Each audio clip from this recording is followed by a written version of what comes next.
आज आपण तांदूळापासून पांढरं शुभ्र आणि झटपट करता येईल असं पनीर कसं करायचं हे बघत आहोत। जर का मंडळी तुम्हाला वाटत आहे की पनीर महाग झालेला आहे किंवा बाजारातून पनीर आणायला वेळ नाही आणि पनीरची भाजी खायची असेल तर मग आज आपण अतिशय झटपट आणि मोजक्या साहित्यात होणारे हे तांदूळापासून पनीरची रेसिपी कशा प्रकारे करायची हे बघत आहोत। तर या ठिकाणी अर्धा कप तांदूळ स्वच्छ 2 ते 3 पाण्याने धुवून घेतलेला आहे आणि पाण्यामध्ये ठेवलेला आहे। तोपर्यंत साहित्य घ्यायचं आहे। साहित्यामध्ये एक मीडियम साईजचा बटाटा, एक मोठ्या साईजचा कांदा, 8 ते 10 लसूणच्या पाकळ्या, 2 हिरव्या मिरच्या, 1 इंच आल्याचा तुकडा आणि 2 टोमॅटो एवढे हे साहित्य घेतलेलं आहे। बटाटा आपल्याला सोलून घ्यायचा आहे। तर या ठिकाणी बटाट्याची पूर्णपणे साल ही काढून घेतलेली आहे। आता चॉपिंग बोर्ड घ्यायचा आहे, त्यावरती कांदा सुद्धा आपल्याला अशा प्रकारे हा कट करून घ्यायचा आहे। कांदा पूर्णपणे आपल्याला बारीक चिरायचा नाही, तर फक्त देठाचा भाग काढायचा आहे। अशा प्रकारे कांदा हा कट करून घेतलेला आहे। त्यासोबतच जो आपण बटाटा सोलून घेतलेला आहे ना, बटाट्याचे सुद्धा काप करायचे आहे। बटाट्याचे काप करत असताना खूप असे बारीक करायचे नाही, तर असे मोठे मोठे तुकडे करायचे आहे। बघू शकता यानुसार। ही रेसिपी बनवायला ना अतिशय सोपी आहे मैत्रिणींनो, तांदूळाच्या पनीरची, आणि चवीला तर म्हणाल अप्रतिम अशी लागते। तुम्ही बोट चाटून पुसून खाली एवढी चविष्ट ही पनीरची भाजी होत असते तांदूळाच्या। बटाटा कापून घेतलेला आहे, त्यानंतर बटाटा एखादी भांड्यामध्ये काढायचा आहे। आता यामध्ये पाणी घालायचं आहे आणि बटाटा स्वच्छ धुवून घ्यायचा आहे।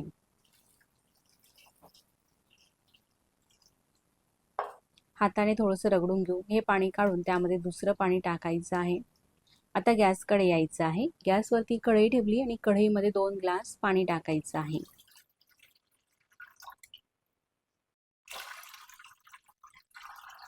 पाण्याला उकळी येऊ द्यायची आहे। पाणी छान गरम झालेलं आहे, त्यामध्ये पाव चमचा मीठ टाकायचं आहे।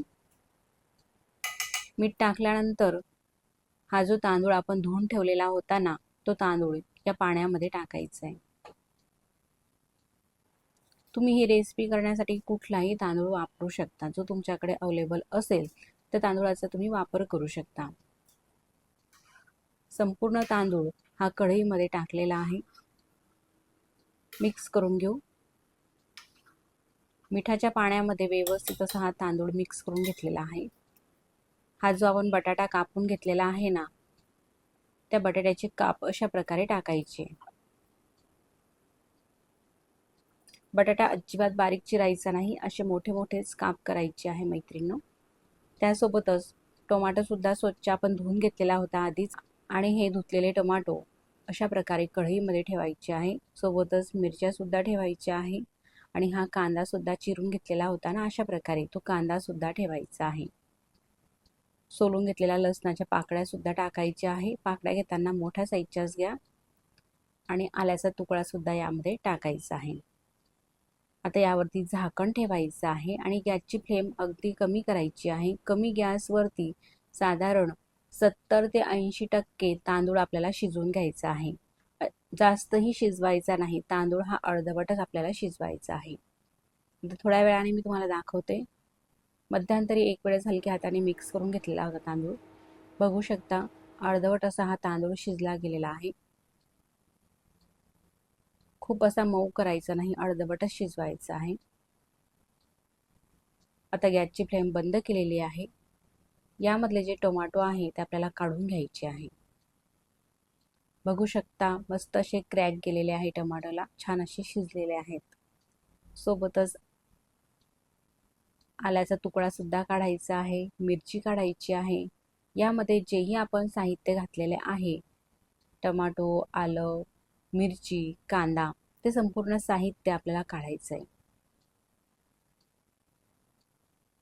बघू शकता मिरची सुद्धा मस्त शिजलेली आहे आणि कांदा सुद्धा छान असा शिजलेला आहे।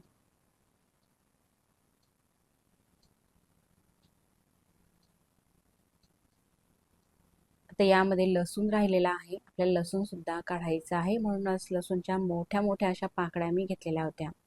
बटाटे काढायची काही गरज नाही, बटाटे या तांदूळामध्येच राहू द्यायचे आहे। अशा प्रकारे लसूणच्या पाकळ्या सुद्धा काढून घेतलेल्या आहे। आता हा जो तांदूळ आहे ना, आपल्याला पूर्णपणे गार होऊ द्यायचा आहे आणि थंड झाल्यानंतरच हा तांदूळ मिक्सरच्या भांड्यामध्ये टाकायचा आहे. म्हणून मोठं मिक्सरचं भांडं घेतलेलं आहे. सगळ्यात मोठं जे भांडं असतं ना ते भांडं घ्यायचं आहे आणि त्यामध्ये अशा प्रकारे हा शिजवून घेतलेला तांदूळ टाकायचा आहे. त्यामध्ये बटाटा सुद्धा आहे. बटाट्यासहित मिक्सरच्या भांड्यामध्ये टाकायचं आहे. आता मोठं मिक्सरचं भांडं आहे म्हणून मी एकच वेळेस टाकते. तुम्ही 2 वेळेस सुद्धा हा तांदूळ वाटून घेऊ शकता. सगळा असा हा तांदूळ मिक्सरच्या भांड्यामध्ये टाकलेला आहे. तर आता मैत्रिणींनो, पनीर कसं थोडं सॉफ्ट असतं ना, सॉफ्टपणा येण्यासाठी यामध्ये दही घालायचं आहे. तर पोहे खाण्याच्या चमचाने 3 चमचे दही टाकलं. पनीरला थोडासा गोडचटपणा सुद्धा असतो आणि थोडा क्रीमीपणा सुद्धा असतो, म्हणून त्यासाठी मिल्क पावडर वापरायची आहे.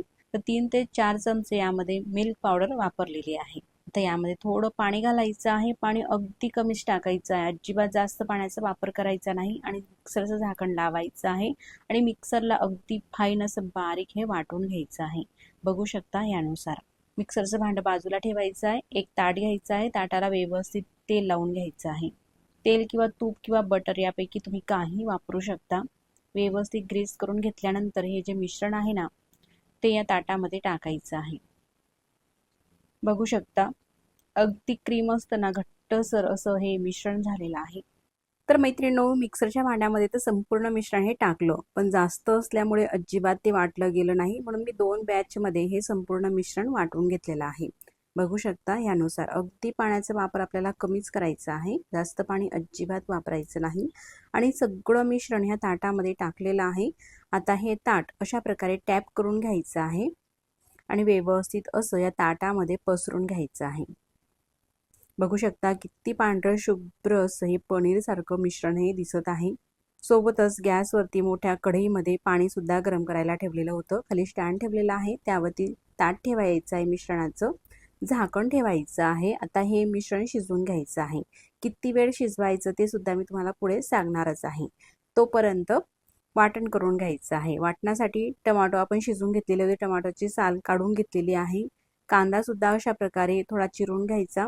कांदा, टोमॅटो, आलं, लसूण आणि मिरच्या ज्या आपण तांदूळासोबत शिजवून घेतलेलं आहे ना ते सगळं मिक्सरच्या भांड्यामध्ये टाकायचं आहे. आता हे वाटण करण्यासाठी मी लहान मिक्सरचं भांडं घेतलेलं आहे.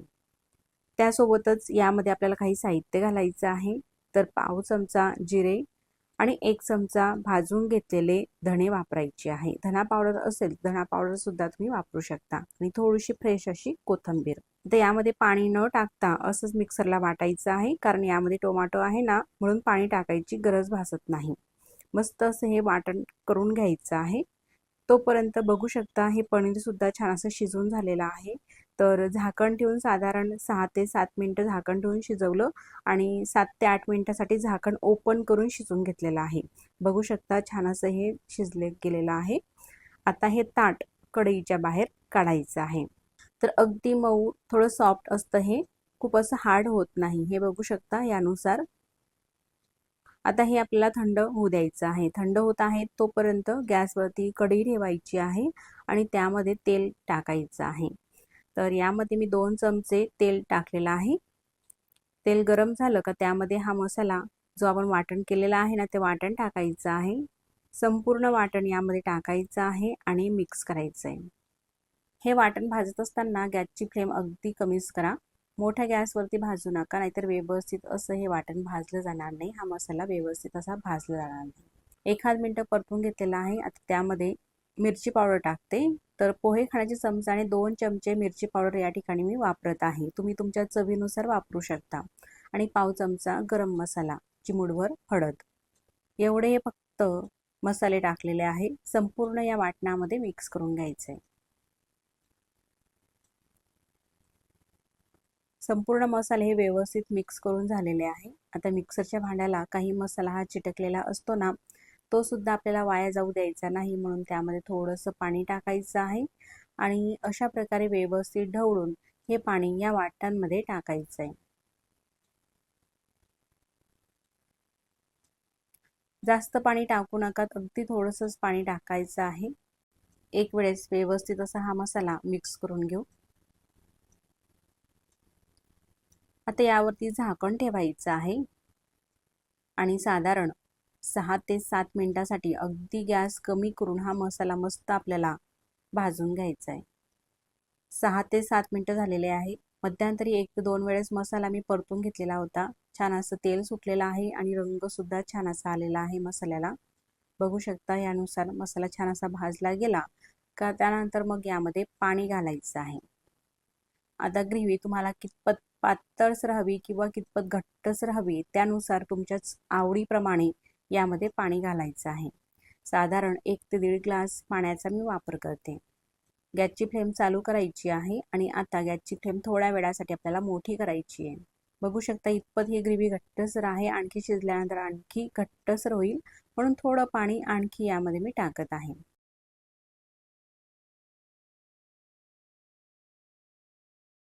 चवीनुसार मीठ टाकायचं आहे. संपूर्ण ही ग्रेव्ही मिक्स करून घ्यायची आहे.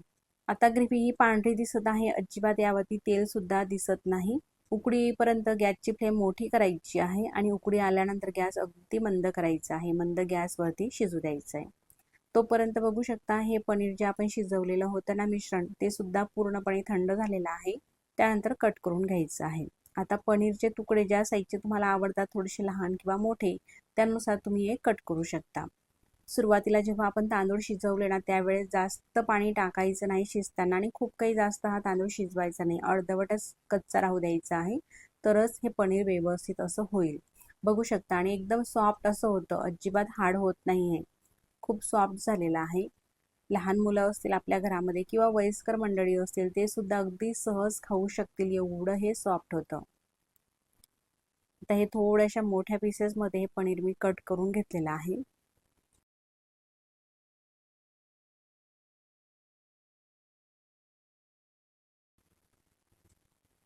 साईडला सुद्धा अशा प्रकारची सुरी आपल्याला फिरवायची आहे. आता या वड्या आपल्याला काढायच्या आहे.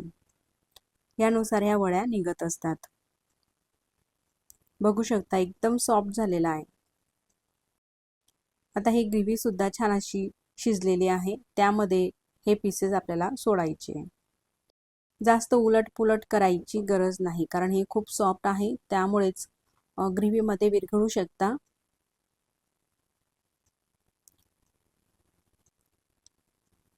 बघू शकता अगदी पनीर सारखंच हे दिसत आहे. जसं आपण मार्केटमधून पनीर विकत आणतो सेम तसंच तर हे होत नाही पण कुठेतरी 25 ते 30% तरी या रेसिपीला पनीर सारखी चव येते आणि पनीर सारखं दिसतं. म्हणून या ठिकाणी आपण हे पनीर रेसिपी केलेली आहे. हे पनीरचे तुकडे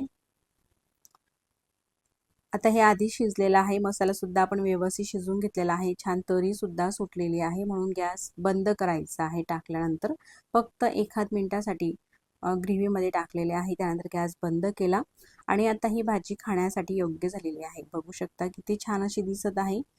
ग्रेव्ही सुद्धा खूप छान अशी झालेली आहे. तुम्ही नक्कीच करून पहा आणि तुम्ही ही रेसिपी इथपर्यंत बघत आलातच. तुम्हाला ही रेसिपी कशी वाटली मला कमेंट्स करून नक्कीच कळवा. व्हिडिओ तुम्हाला कुठेतरी आवडला असेल तर व्हिडिओला लाईक करा. चॅनलवर तुम्ही नवीन असाल पहिल्यांदाच आपलं हे चॅनल तुम्ही बघत असाल तर आपल्या देवदर्शन किचन चॅनलला सबस्क्राईब करा.